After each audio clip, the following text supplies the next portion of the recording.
నమస్తే, నేను మీ Pravalika. Welcome to Kiran TV. ప్రస్తుతం మనతో పాటు manifestation law of attraction coach vibrant Vijaya గారు ఉన్నారు. నమస్తే మ్యామ్. నమస్తే ప్రవళిక. మ్యామ్, ఈ మధ్య అంటే చాలామంది ఏమనుకుంటున్నారంటే డబ్బు ఉంటే అన్నీ వస్తాయి అనేసి అనుకుంటున్నారు. కాకపోతే ఇంకొక విషయం ఏంటి అంటే డబ్బుతో పాటు రిలేషన్షిప్స్ కూడా చాలా అవసరము ఒక మనిషి ప్రశాంతంగా, సంతోషంగా, ఆనందంగా జీవించడానికి. అయితే ఈ మధ్య కాలంలో మనీకి ఎంత ట్రబుల్స్ అయితే ఉంటున్నాయో రిలేషన్షిప్స్ కూడా అంతే ట్రబుల్స్ ఉంటున్నాయి. సో అవి ఎందుకు వస్తున్నాయి? సో దాని నుంచి మనం క్లియర్ చేసుకొని ఒక హ్యాపీ లైఫ్ లీడ్ చేయాలి అని అంటే ఏం చేస్తే బాగుంటుంది అంటారు? మంచి క్వశ్చన్ అడిగావు ప్రవళిక. 8 minutesలో let me try to explain. So relationship అనగానే మనము ఒకరి జర్నీ, అంటే నా జర్నీని నేను ఇంకో మనిషితో పాటు ఆ జర్నీని క్రియేట్ చేస్తున్నాను కదా. నా వైబ్రేషన్లోని ఎనర్జీని నేను ఒక వైబ్రేషన్లో ఉంటాను. ఇప్పుడు నా ఎనర్జీ హై అనుకో, నేను హై ఎనర్జీలో చాలా హ్యాపీగా, అందంగా, జాయ్ఫుల్గా ఉన్నాను. ఇంకో మనిషి చాలా కోపంగా, నీరసంగా, ఇదిగా ఉన్నప్పుడు మీకేమనిపిస్తుంది? అబ్బా, ఎందుకు ఎంత బాధలో ఎప్పుడు ఎందుకు ఉంటారు, నాలా ఎందుకు హ్యాపీగా ఉండలేరు అని ఒక థాట్ వస్తుంది కదా. సో బేసిక్గా ఇక్కడ ఏమవుతుంది, వైబ్రేషనల్ మిస్ మ్యాచ్ అనేది అవుతుంది. అర్థమైంది కదా. హై ఎనర్జీలో ఉన్న వాళ్ళకి ఎనర్జీస్ అనేవి మ్యాచ్ అవ్వట్లేదు అక్కడ. సో మ్యాచ్ అవ్వనప్పుడు మనం ఒక రిలేషన్షిప్ లో ఉన్నప్పుడు ఆ ఒక ఫ్రిక్షన్ అనేది వస్తుంది.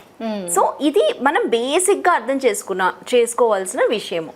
అంటే ఎప్పుడైనా లేచిన వెంటనే మన ఫస్ట్ పని ఏంటి అంటే నా అలైన్మెంట్, అంటే నా హై ఎనర్జీని నేను ఎలాగైనా కోల్పోను ఈరోజు అనడమే నీ అసెట్.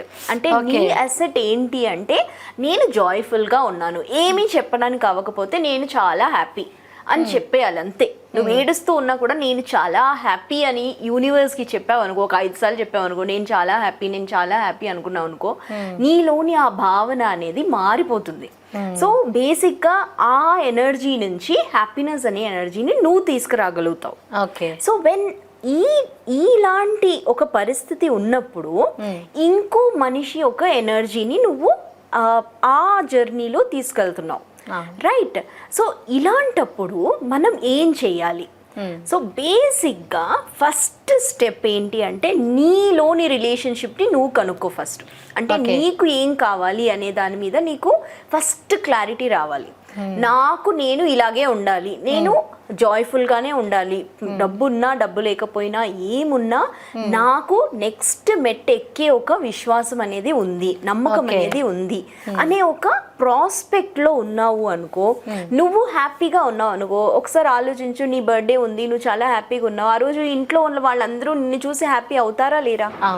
అదే విధంగా నువ్వు హ్యాపీగా ఉన్నావు, నువ్వు హెల్తీగా ఉన్నావు, నువ్వు మంచి చేస్తున్నావు అంటే ఆటోమేటిక్గా మనుషులందరూ, మీ ఇంట్లో వాళ్ళందరూ నిన్ను అబ్జర్వ్ చేసి వాళ్ళు కూడా హై ఎనర్జీకి రావడానికే ట్రై చేస్తారు. సో ఇలా అవ్వటం లేదు, అయినా కూడా ఫ్రిక్షన్ అనేది ఉంది అంటే ఎదుటి మనిషిలోని ఆ క్వాలిటీస్ ఏంటి, అందులోని పాజిటివిటీ ఏంటి అనే దాని మీద దృష్టి పెట్టాలి.